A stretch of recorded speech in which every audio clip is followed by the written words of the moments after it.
Hello friends, welcome to Marathi story diary official YouTube channel. मागच्या व्हिडिओमध्ये आपण शुभ विवाह भाग 15वा बघितलेला। आजच्या व्हिडिओमध्ये आपण भाग 16वा बघणार आहोत। तुम्हाला हा व्हिडिओ आवडल्यास व्हिडिओला नक्की लाईक करा, शेअर करा आणि याचा पुढचा भाग लवकरच तुमच्या भेटीला येईल तो पाहण्यासाठी चॅनलला नक्की सबस्क्राइब करून ठेवा। चला तर मग सुरुवात करूया। मागील भागात आपण पाहिले शनिया राणेचे सत्य समोर आल्याने योगेशच्या घरच्यांना आणि आजोबांना सत्य काय आहे ते कळून आपल्या हातून किती मोठी चूक झाली आहे ते समजते आणि आजोबा सगळ्या फॅमिली सोबत योगेशकडे येतात। त्यांना वाटते आपण माफी मागितली की योगेश माफ करेल, पण योगेश चिडून आजोबांना बरेच काही सुनावतो। 5 वर्ष दाबून ठेवलेला सगळा राग बाहेर काढतो। आता पुढे योगेशला वाटते कितीही बोललो, कितीही राग काढला तरी जे झाले ते बदलणार तर नाही। माझे गेलेले दिवस परत येणार नाही। कितीही बोलून काही उपयोग नाही, म्हणून तो डोळे पुसत झपाट्याने आपल्या रूममध्ये निघून जातो। इकडे भयानक शांतता पसरते। सगळे ऐकून सुन्न होतात। योगेश असा काही रिॲक्ट करेल याची कुणालाच कल्पना नव्हती। विजयला जरी वाईट वाटले की योगेश आपल्या बाबांना असं काही बोलला, पण त्यापेक्षाही जास्त वाईट त्याचे वाटले की आपल्या मुलाला न केलेल्या चुकीची एवढी भारी शिक्षा भोगावी लागली आणि आपण काहीच करू शकलो नाही। असा कसा आम्ही विश्वास केला योगेश असं काही करू शकतो। प्रिया तर त्याच्या मागे भक्कमपणे उभी होती। आपण बाप म्हणून काहीच नाही केले याचे त्यांना वाईट वाटते। सूर्या आणि प्रियाताईला टेन्शन येतं की योगेश जे काही बोलला त्यामुळे आजोबा खूप हर्ट झाले। ते आजोबांना समजवायला पुढे येतात की आजोबा रात्र खूप झाली, झोपा सगळे, मी ठीक आहे। तसा सूर्या आणि प्रियाताई तिथेच थांबतात, पण विजया जवळ येत थोडी अडखळत, आजोबा ते नवीन फॅक्टरीमुळे काम जास्त वाढले आहे ना, त्यामुळे त्यांची चिडचिड जास्त वाढली आहे। तुम्ही यांचे मनावर नको घेऊ। आजोबा तिचे बालिश कारण ऐकून हसतात। तू त्याच्या जवळ जा, त्याला आता तुझी जास्त गरज आहे, खूप एकटा आहे तो। विजया खाली मान घालून निघून जाते। सगळे आपापल्या रूममध्ये झोपायला निघून जातात, पण आजोबांना काही झोप लागत नाही। राहून राहून योगेशचा रडवेला चेहरा त्यांच्या समोर येतो आणि जाणीव होते आपण हे काय करून बसलो। एका चांगल्या मुलाला आपण व्यसनाधीश बनवले, जो चांगला माणूस घडावा म्हणून इतके संस्कार केले आणि आपण त्याच्यावर पाणी फेरले। दुसऱ्या दिवशी सगळ्यांचे रुटीन चालू होते, पण घरात एक प्रकारची उदासी असते। आजी गार्डनमध्ये उदास बसलेली असते। योगेश उठून बाल्कनीमध्ये बसतो।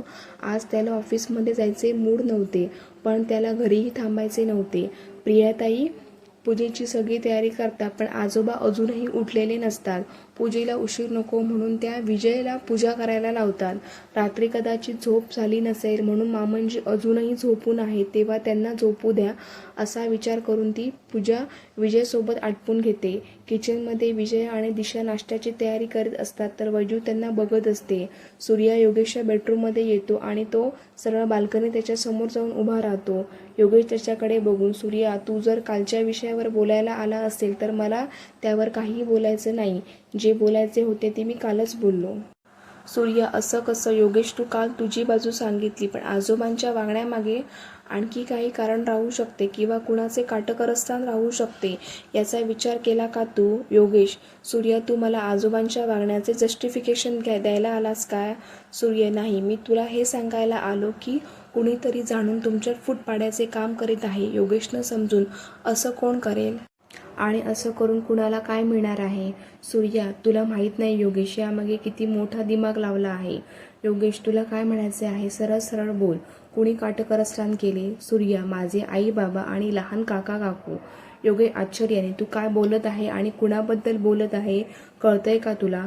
सूर्या, हो, मला माहिती आहे। आई वडील असले म्हणून काय झालं, जे खरं आहे ते आहे। तुला माहिती आहे जेव्हा तू मुंबईत न्यू कंपनी ओपन केली तेव्हा सगळे किती खुश होते, पण आई बाबा आणि काका काकू यांचा नुसता जळफळाट झाला होता। मग काय, तू इकडे लक्ष द्यायला लागला आणि तिकडे ते तुझ्याबद्दल जरा काही माहिती झालं की आजोबा आणि विजय काकाचे कान भरायचे। योगेश मध्येच टोकत, माझ्याबद्दल जरा काही माहिती झाली म्हणजे? सूर्या, अरे म्हणजे जसं तू एखाद्या एम्प्लॉईजला फायर केले किंवा आपल्या एखाद्या एजने सिनियर असलेल्या व्यक्तीचं न ऐकता आपल्या मनाचं डिसिजन घेतलं एखाद्या डीलबाबत किंवा सप्लायरबाबत, तर हे लोक इकडे उलटसुलट सांगायचे आजोबांना। जसे योगेश स्वतःला खूप हुशार समजायला लागला, आता स्वतःचं डिसिजन घेतो, मोठ्यांचं पण ऐकत नाही। यश त्याच्या डोक्यात जायला लागले, पैशाचा त्याला माज यायला लागला, आपल्या एम्प्लॉईजची पण तो रिस्पेक्ट नाही करत। तुम्ही त्याला समजवा, नाहीतर त्याच्या अशा वागण्याने कंपनीला नुकसान सहन करावे लागेल. पण काका आणि आजोबा त्यांचे या कानातून ऐकून त्या कानातून सोडून द्यायचे. एक दोनदा आजोबांनी त्यांना समजावले की तो घेतो डिसिजन तर घेऊ दे, नुकसान झालं तर होऊ दे, त्यातून त्याला शिकता येईल. कधी कधी नुकसान पण जरुरी असतं, माणूस आपल्या चुकातूनच शिकतो. पण हे कधी सुधारले नाही. नंतर काय, तू हा बंगला बांधला आणि त्यांना इकडे घेऊन आला. मग तर त्यांना रान मोकळे झाले. जेव्हा पण काका तिकडे यायचे हे दोघेही असं दाखवायचे की हे कंपनीत किती मेहनत करतात आणि किती नाही. आणि जेव्हा त्या मुलीने ती केस टाकली मग तर तुझ्याबद्दल यांनी नाही नाही ते त्यांच्या डोक्यात टाकले.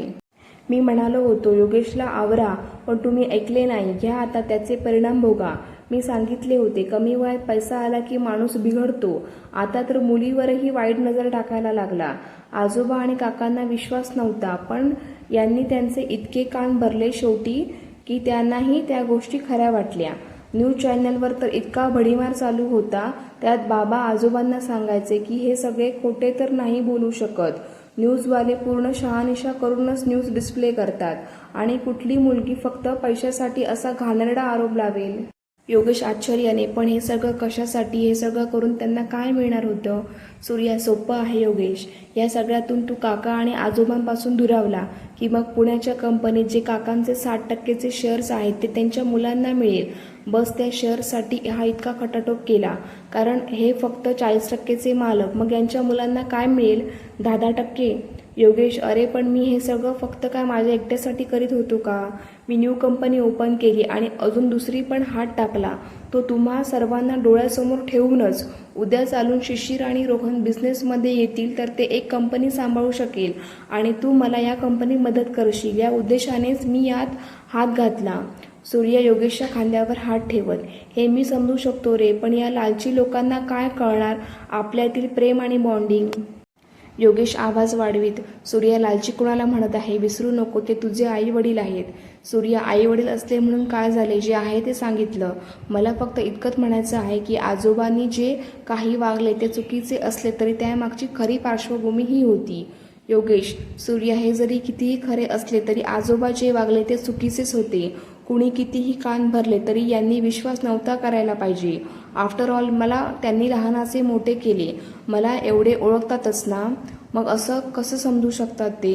सूर्या योगेशला समजवण्याचा खूप प्रयत्न करतो, पण योगेश काही ऐकण्याच्या मनस्थितीत नसतो. इतक्यात वैजू धापा टाकीत वर येते. दादा दादा, खाली लवकर चला, बघा ना आजोबा दरवाजा उघडत नाही आहेत. सगळे खूप वेळचे त्यांना आवाज देत आहेत, पण आतून काहीच प्रतिसाद येत नाही. सूर्या हे ऐकताच लगेच धावत खाली येतो. वैजू आशेने योगेशला बघते की तोही खाली येईल, पण योगेश तिच्याकडे पाठ फिरवतो. त्यामुळे नाईलाजाने वैजू खाली येते. सकाळचे 9 वाजतात तरी आजोबा उठायचे असतात.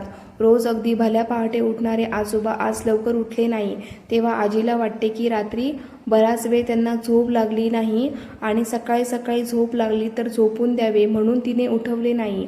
पण कितीही उशिरा झोपले तरी ते उठायला इतका उशीर नाही करायचे. म्हणून सगळे त्यांना आवाज देतात, पण आतून काहीच प्रतिसाद मिळत नाही. आता मात्र आजीचा बांध फुटतो आणि ती रडायला लागते. विजय आणि सूर्या पण घाबरतात. इकडे योगेशचे मन पण लागत नाही. खालचा गोंधळ ऐकून त्याला भीती वाटते की काय झाले, पण कितीही वाटले तरी त्याचे पाय खाली वळत नाही. काही वेळाने दरवाजा उघडला जातो. समोर आजोबांना बघून सगळे त्यांच्यावर प्रश्नाचा भडीमार करतात. तो गोंधळ ऐकून आजोबा जोरात आवाज वाढवून, शांत बसा सगळे, मला बोलू द्याल का? तसे सगळे शांत होतात. आजोबा एक वार सगळ्यांना बघतात आणि एक लांब श्वास घेत, हे बघा, मला जरा एकांतवासात राहायचे आहे, थोडे आत्मचिंतन करायचे आहे. तेव्हा तुम्ही मला एकटे सोडा आणि कुणीही डिस्टर्ब करू नका. मला काही लागले तर मी रामूला बोलवेल आणि फक्त तोच आत येईल. विजय काहीतरी बोलायचा प्रयत्न करतो, पण त्याला मध्येच थांबवत, कुणी काहीही बोलू नका, निदान काही दिवस तरी मला एकटे सोडाल एवढी तर अपेक्षा करू शकतो. सगळे शांत होतात. वर बेडरूममध्ये असलेल्या योगेशच्या पण जीवात जीव येतो. इकडे दिशा आज सर्व नाश्ता स्वतःच एकटी बनवत असते, कारण तिला योगेशला इम्प्रेस करायचे असते. ॲक्च्युली योगेशचे लग्न मोडल्यानंतर प्रियाताईंनी अनेक ठिकाणी त्याचे स्थळ नेले होते, त्यात दिशाचे पण होते. पण दिशाच्या आई वडिलांना वाटले की योगेशची इतकी बदनामी झाली त्या केसने, तर त्याचा परिणाम आपल्या कंपनीवरही होईल आणि आपली कंपनी लवकरच डुबायला येईल. त्यामुळे त्यांनी हे स्थळ नाकारले आणि दिशाने सुद्धा म्हटले होते की मला अशा रेपिस्ट माणसाशी लग्न नाही करायचे. पण योगेशच्या बदनामीचा त्याच्या कंपनीवर काडीचाही परिणाम झाला नाही. उलट कंपनीने उत्तरोत्तर प्रगतीच केली.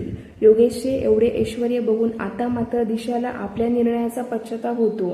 तिला वाटते हे सगळं माझं हवं होतं, पण ह्या भिकारड्या विजयाला मिळाले. कुठेही मामा मामीच्या घरी उष्टी काढणारी, आश्रित म्हणून जगणारी, तिला हे सगळं वैभव. सगळे नोकर कसे आदराने बोलतात हिच्याशी. आणि माझ्या नशिबी काय तर यांचे स्वतःचे काहीच नाही. आपल्या काकांच्या कंपनीत काम करतात. त्यात योगेश किती हँडसम दिसतात आणि आमचे हे वयाने सारखे असूनही मोठे दिसतात. कधी स्वतःच्या फिटनेसकडे लक्ष देत नाही. सगळे नाश्त्याला डायनिंग टेबलवर बसतात. योगेश बघतो आत नाश्त्यामध्ये पास्ता आणि सँडविच आहे. त्याला कळून चुकते की हा नाश्ता विजयाने नाही बनवला. योगेश सँडविचचा एक बाईट घेत, आज नाश्ता कोणी बनवला? दिशा एक्साइट होत, मी बनवला आज पूर्ण नाश्ता. कसा झाला? योगेशला आवडलेला नसतो, पण तिचे मन राखावे म्हणून छान झाला आहे. आणि तो विजयाला बघतो. तिला त्याची नजर कळते की योगेशचा नाश्ता आवडला नाही. ती नजरेच्या इशाऱ्याने त्याला सांगते की लंच मी बनवून पाठवेल. तसा तो मुकाट्याने पाणी पीत पीत नाश्ता संपवतो. 3 दिवस होतात आजोबा एकांतवासात राहून. ते त्या 3 दिवसात घरातील एकाही सदस्याला भेटत नाही. आजीला फार टेन्शन येते, पण त्याच्या इच्छेचा मान ठेवून ती काहीही बोलत नाही. आजोबा फक्त सकाळचे जेवण घेऊन रामू काकाला बोलवायचे आणि रात्री 1 ग्लास दूध किंवा फ्रूट ज्यूस. सगळ्यांना काळजी वाटते की आजोबांच्या डोक्यात काय चालू आहे. योगेशच्या आरोपांनी ते खूप तुटले होते, खचले होते. तशी योगेशला पण काळजी वाटते, पण तो सगळ्यांसमोर दाखवत नाही. विजयला राहून राहून वाटते की बाबांचे काय सुरू आहे, काय चालले आहे त्यांच्या डोक्यात. ते रामूला बोलवतात. रामू काका. साहेब तुम्ही बोलवलं? विजय. रामू काका बाबा कसे आहेत? रामू काका कसे म्हणजे चांगले आहेत ते. विजय. अरे म्हणजे त्यांची मनस्थिती कशी आहे? डिस्टर्ब आहेत का ते? रामू काका. नाही, ते तर नेहमीसारखे जसे असतात तसेच आहेत. विजय विचार करीत, कसे शक्य आहे? ते नॉर्मल राहू शकत नाही. योगेशच्या शब्दांनी ते खोलवर दुखावले आहेत आणि नक्कीच त्यांच्या डोक्यात काहीतरी सुरू आहे. तेव्हाच तर ते कुणालाही भेटत नाही. बस त्यांनी काही चुकीचा विचार करायला नको. इतक्यात रामू काका येतात आणि सगळ्यांना सांगतात की आजोबांनी सगळ्यांना हॉलमध्ये जमायला सांगितले. त्यांना काही महत्त्वाचे बोलायचे आहे. योगेश बाबाला पण बोलवले आहे.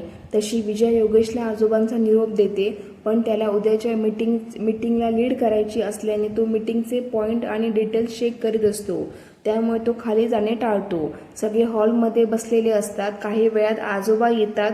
कडक इस्त्री केलेला कुर्ता, खाली शुभ्र धोतर आणि एक साईड खांद्यावर पांढरा गोल्डन कार्ड असलेला दुपट्टा. चेहऱ्यावर थोडे करारी पण शांतचित्ती भाव. ते सभोवती नजर फिरवतात. सगळे असतात फक्त योगेश सोडून. ते स्वतःशीच हसतात आणि मनात हरकत नाही. आजोबा सोप्यावर बसतात.